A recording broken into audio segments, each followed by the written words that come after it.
Quick video. This is a how-to showing you how to move the power seat in parts car.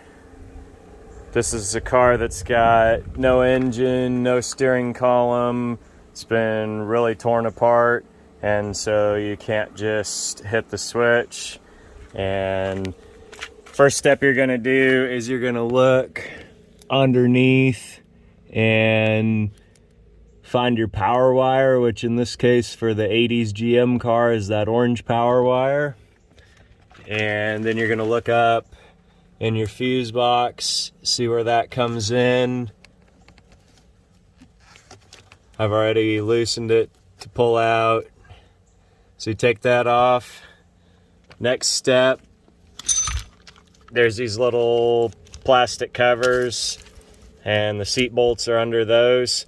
Take one of them off and do what I've already done here.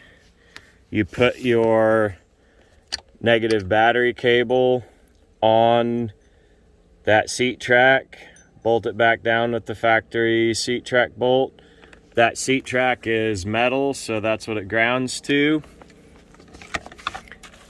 Next step, get you a hot battery.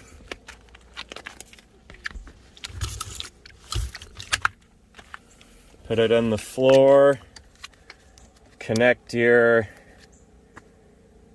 negative terminal, and then move that battery where you can stretch to touch it.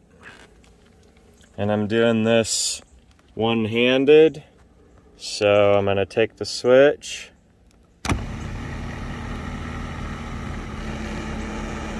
slide that seat forward. It's as easy as that when you don't have existing power in the car. Now I can get in back and I can access those seat bolts to remove the seat. Quick how-to, hope this helps. If you like this video, leave a like, let us know. If it helped you, comment below. Last step, collect the change, go buy yourself a cup of coffee.